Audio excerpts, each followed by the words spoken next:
तो मानव तन पाकर भी जिसने भगवान की भक्ति नहीं की, ऐसे मनुष्यों की तुलना 4 प्रकार से पशु से की गई है। पहली उपमा की गई है श्वान से, कहते हैं कुत्ते से। किससे भैया? कुत्ते से। कुत्ता तो सभी ने देखा होगा है? कुछ व्यक्ति ऐसे होते हैं जो छोटी छोटी बातों पे लड़ाई झगड़ा करते हैं, गाली गलौज करते हैं, व्यर्थ की बातें करते हैं। तो कुत्ता भी जब उनको देखता है बड़ा प्रसन्न होता है। कुत्ता विचार करता है जैसे हम व्यर्थ की भाव भाव भाव भाव करते हैं, ये भी लगा पड़ा है, ये भी गाली गलौज कर रहा है। और कुत्ते की भाव भाव किसी को पसंद नहीं आती है। तो कुत्ता जब देखता है ऐसे लोगों को तो बहुत खुश होता है, कहता हमारे खानदान का ये, बस इसकी हाइट हमसे ज्यादा बड़ी है लेकिन आचरण हमारी तरह सेम टू सेम है। जैसे हम बिन फालतू में लगे रहते हैं ये भी लगा है। भगवान का भजन तो कर नहीं रहा है, गालियां दे रहा है, अपशब्द बोल रहा है, चुगली कर रहा है, निंदा कर रहा है, कुत्ते की भांति कार्य कर रहा है। तो पहली उपमा किससे की है? कुत्ते से। और दूसरी उपमा की है बिटबरा से। बिटबरा कहते हैं मैया सुअर को, चाहे जंगल का सुअर हो चाहे पालने वाला सुअर हो। ऐसे कुछ लोग होते हैं सुअर की भांति। सुअर होता है ना, सुअर की एक खासियत होती है, सुअर के अंदर तृष्णाएं बहुत होती हैं। तृष्णा अर्थात उसके अंदर भूख होती है, उसके तृष्णा की आग बहुत प्रबल होती है। और सुअर को सबसे बड़ा दरिद्री कहा गया है, क्योंकि सुअर बड़ा तृष्णाई होता है। ऐसे कुछ व्यक्ति होते हैं जिनकी तृष्णाएं शांत नहीं होती हैं। सुअर की तृष्णा इतनी प्रबल होती है कि कौन सा खाद्य पदार्थ खाने योग्य है, कौन सा छोड़ने योग्य है, इसकी परवाह सुअर नहीं करता है। उसे चाहे बढ़िया मिले चाहे सड़ा गला मिले, और जहां मिले चाहे अच्छे स्थान पे मिले चाहे कीचड़ में मिले, जो मिले जैसा मिले जहां मिले उसको पा जाओ। ऐसे कुछ व्यक्ति होते हैं जो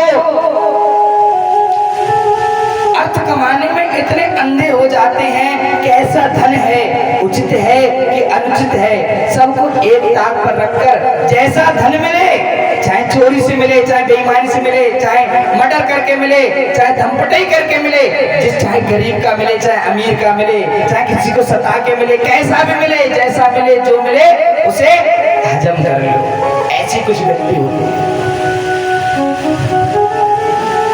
सुअर भी नहीं सोचता है कि हम उपयुक्त स्थान पे हैं कि कीचड़ में हैं, हम सड़ा वाला खा रहे हैं कि बढ़िया खा रहे हैं। सुअर इन बातों का ध्यान नहीं रखता है। ऐसे कुछ व्यक्ति भी इन चीजों का ध्यान नहीं रखते हैं कि भाई ईमानदारी का है कि बेईमानी का है। पहले के लोग कहते थे, हमने कल भी बताया था, लोग दूसरे धन को लेने से डरते थे, भाई बेईमानी का पैसा है हम नहीं लेंगे, भाई बुद्धि भ्रष्ट हो जाएगी। अच्छा, बेईमानी के पैसे की खासियत होती है, जो आपके घर में आ जाता है। अच्छा, आपको भी मालूम है हमने कैसे अर्जित किया है। बेईमानी का पैसा आपके घर पे आ गया तो ये क्या करता है ना, सबसे पहले आपके घर वालों को बीमार कर देता है। ये सत्य बात है, भागवत जी में लिखी है, जो बीमार कर देता है। पता है फिर ये कैसे निकलता है? जैसे आपने बेईमानी का 1 लाख कमा लिया, अब ये घर में बीमार कर देता है, फिर उनके महीने की इतनी दवाएं बन जाती हैं कि 50-50 हजार रुपए महीने की दवाई आ रही हैं, और वो बीमारी 10 साल तक चलती रहती है। शुगर हो गई, डायबिटीज हो गया, ब्लड प्रेशर हो गया, और भी गंभीर गंभीर बीमारियां हो गई। तो ये क्या है? देखो एक चीज बताएं, हर व्यक्ति की, हर वस्तु की अपनी ऊर्जा होती है। हर व्यक्ति की, हर वस्तु की अपनी ऊर्जा होती है। अगर हम स्वादिष्ट भोजन करेंगे हम स्वस्थ रहेंगे, हैं? हम ताजी भोजन करेंगे हम स्वस्थ रहेंगे, उसकी अच्छी ऊर्जा होगी, पौष्टिक वाली ऊर्जा होगी। अगर हम रूखा सूखा सड़ा धरा खाना खाएंगे तो हम बीमार करेंगे, उसकी हानिकारक ऊर्जा होती है। ऐसे ही हर द्रव्य की, हर वस्तु की, हर व्यक्ति की अपनी ऊर्जा होती है। तो बेईमानी का पैसा अपनी गंदी ऊर्जा लेकर आता है और वो दूषित ऊर्जा, गंदी ऊर्जा हमारे घर को दूषित, बीमार कर देती है। तो बेईमानी का पैसा आता तो थोड़ा सा है, लेकिन बहुत ज्यादा लेकर जाता है। तो ऐसे ही सुअर की भांति लोग होते हैं, क्या उचित है क्या अनुचित है वो इसको भूल जाते हैं। अच्छा, तीसरी उपमा की है ऊंट से। ऊंट तो देखा ही होगा सबने, राजस्थान में खूब ऊंट दौड़ते हैं। जो व्यक्ति भगवान के भजन नहीं करता है, ऐसे व्यक्ति की तुलना ऊंट से भी की गई है। कुछ व्यक्तियों के जीवन में ऐसा भाव आ जाता है कि थोड़ा सा पद मिल गया, थोड़ा सा धन मिल गया, वैभव मिल गया, नौकरी लग गई, विद्या मिल गई, बहुत ज्यादा नाम हो गया, तो व्यक्ति के जीवन में कहीं ना कहीं अहंकार भी आने लग जाता है। और जब अहंकार आ जाता है, फिर वो मान सम्मान करना भूल जाता है कि ये बड़े हैं, ये आदरणीय हैं, ये वंदनीय हैं। अहंकारी व्यक्ति गरीब को गरीब नहीं मानता है, कुछ समझता ही नहीं है। अहंकारी व्यक्ति इतना अहंकारी हो जाता है कि वो माननीय पुरुषों का अपमान करने में भी विलंब नहीं करता है।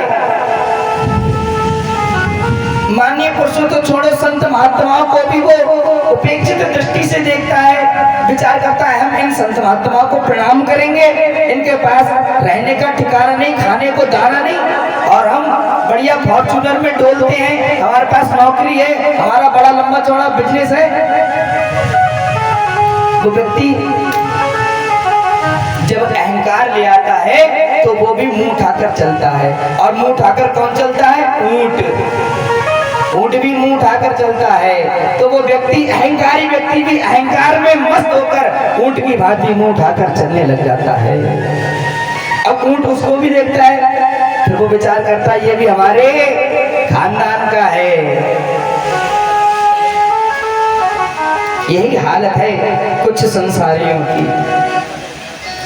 ऐसे देव के अभिमानियों को देखकर ऊंट कहता है भाई इसकी भी चाल हमारी जैसी है, ये भी हमारा ही एक अंश समझ लो। और चौथी उपमा की है गधे से। किससे करी मैया? गधे से। गधा होता है बहुत बोझा ढोता है, गधा बहुत काम करता है। ऐसे ही कुछ संसारी लोग होते हैं जो गृहस्थी का बोझा ढोते हैं। शरीर जर्जर हो गया है, घर में पूछने वाला कोई नहीं है। उनसे कहो बाबा अब तो भगवान का भजन कर लो, तो वो कहते हैं नातिन की शादी और हो जाए फिर तो भजन ही भजन करना है। बताओ, पूरा जीवन ही निकाल दिया, अब कह रहे हैं शरीर जर्जर हो गया है, वृद्धावस्था आ गई है, फिर भी कह रहे हैं कि नातिन का ब्याह और हो जाए फिर तो भजन ही भजन करना है। पैर कब्र में है, फिर भी भगवान के भजन के लिए समय नहीं निकाल पा रहे हैं। बड़ी गंभीर परिस्थिति है।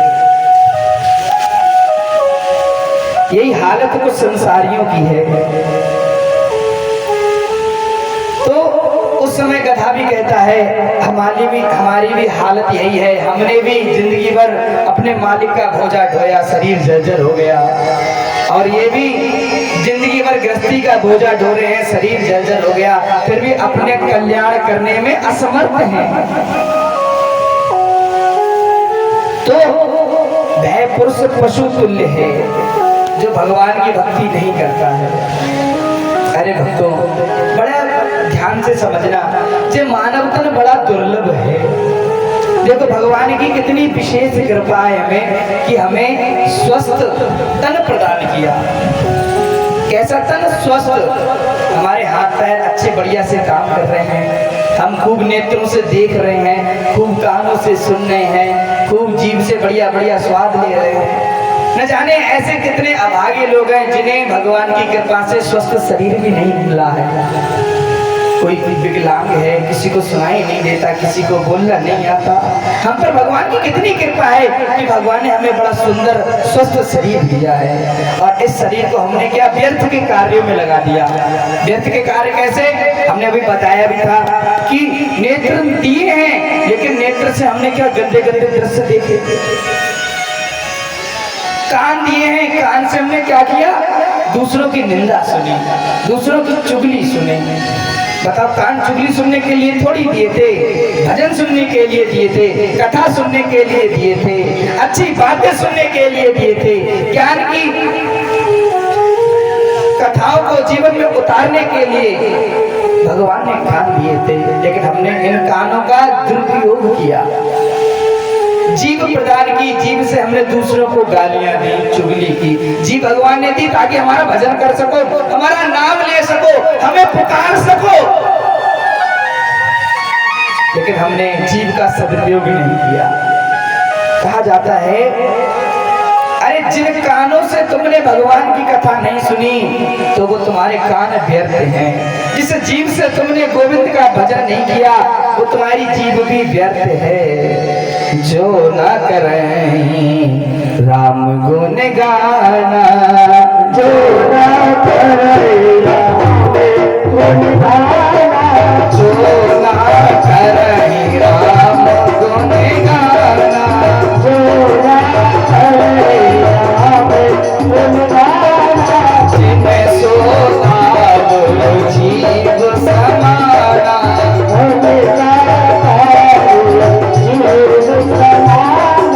जिन्हें सोता बोलो जीव समाना, जिन्हें सोता बोलो जीव समाना। राम सिया राम सिया राम सिया राम, राम सिया राम सिया राम सिया राम, राम सिया राम सिया राम सिया राम, राम सिया राम सिया राम सिया राम। कहा जाता है, जो ना कहीं राम गुण गाना, जिनसो दादुर जीव समाना। दादुर कहते हैं मेढक को। जैसे मेढक होता है व्यर्थ का टर्राता रहता है, उसकी टर्राहट किसी को रास नहीं आती है। इसलिए जो लोग भगवान का भजन नहीं करते हैं, जीव से भगवान का नाम नहीं लेते हैं, चुगली करते हैं, निंदा करते हैं, गाली गलौज करते हैं, उनकी बातें भी भगवान को रास नहीं आती हैं। पाताल में तस ही पा